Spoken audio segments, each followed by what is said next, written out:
And joining me now from his secret bunker is the author of the New York Times bestselling book, Liberty and Tyranny, a conservative manifesto, which has been now 12 of the last 13 weeks, #1 on the New York Times list, 800,000 books sold, over 1 million in print. I call him the great one. Mark Levin is here. Thank me. How am I? Fine, thank me. Which, by the way, is signature on your radio show. Mark, look, in all seriousness, and I want to get into some specifics, and we have some time to get into it with you here tonight. You know, this is really, if not the biggest conservative book of the year, maybe even the decade. Why do you think this book has resonated to this extent? These numbers are unheard of in the book business for the most part.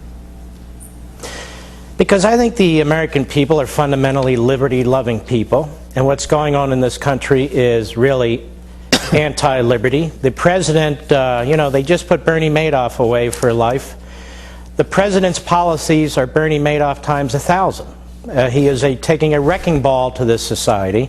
The American people love this country. They love its institutions. They revere the Constitution and the Declaration of Independence. What the president is peddling is something utterly foreign. He's dragging us into what de Tocqueville called a soft tyranny. And really, I don't know what the limits on the power of the presidency are anymore. You know, they used to call Bush an imperial president, which was ridiculous. This is a real, live imperial president who wants to dictate everything from light bulbs to what medicines you get to student loans and credit card interest rates. He doesn't have the constitutional authority to be doing all these things. Mark, I think the public agrees with us. Well, I sense the public is beginning to turn on all of this, and the polls seem to back this up. For example, more Americans now see the Democratic Party as too liberal. Now, Mark, he ran sounding as conservative as he possibly can. He ran, Mark, saying, well, if you make $250,000 a year, you're not going to see your taxes go up. Well, cap and trade is going to raise everybody's taxes. They're talking about a value-added tax. They're talking about taxing employee benefits for health care. So clearly, the numbers now show that the public views the Democratic Party. Well, he lied. That's one way. Yeah, he did lie. He did.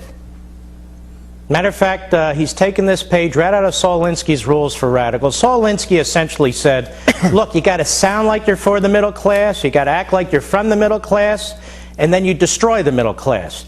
The fact of the matter is most of us have jobs, but we're concerned about keeping them, given what he's done to our fiscal and monetary policy in this country. Most of us have health insurance, and we like it.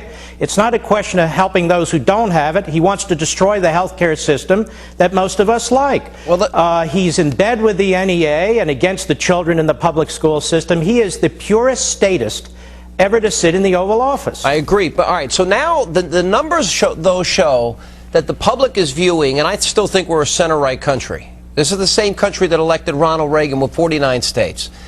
Although, obviously, things change. Demographics change, et cetera, et cetera. People have discussed that at length. Here's the question.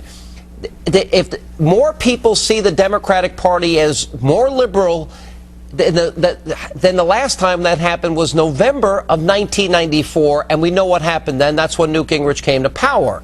What does this mean politically as you look into your crystal ball? Here's the little secret. Conservatism now is on the ascendancy. The political pundits, the experts don't see it yet.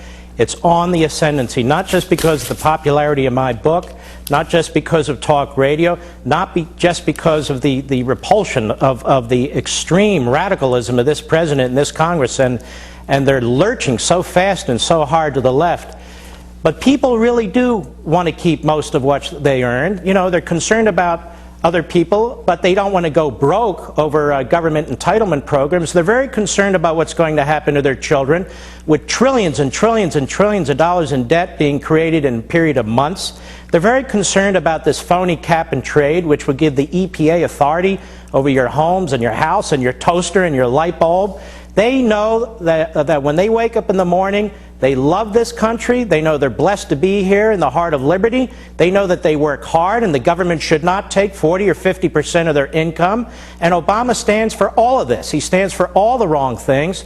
And I think the American people are picking up on it now. You know, I went to a wedding this weekend, and almost every I single... thought you were married already. No, I am. It wasn't my... Oh, all right. It wasn't my wedding. And by the way, you look good with Yes. makeup. I just want you to know for the record. And Thank you. I knew you would notice. Is that bunker underground or is it above ground?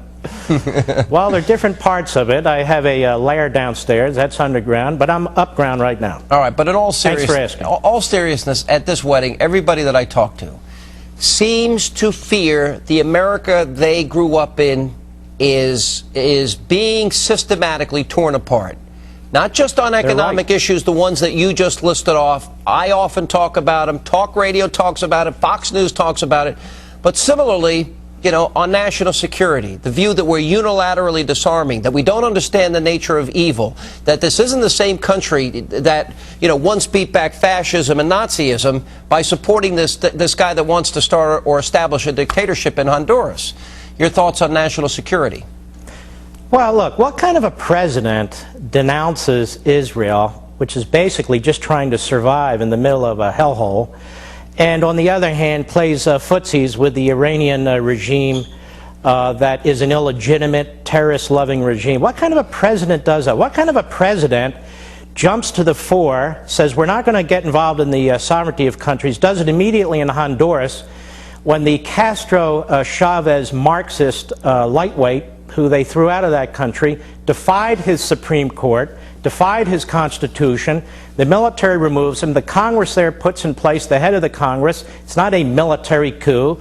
And yet takes the same position as Castro and Chavez and Ortega. This president has some very bizarre and alien viewpoints that were you know, he was indoctrinated with, and now that I believe he really believes in and advances.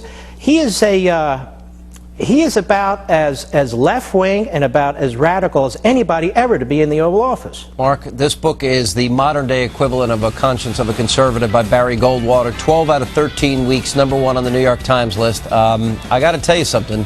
It is a phenomenon. It is a call to awaken those in the Obama mania hypnotic state.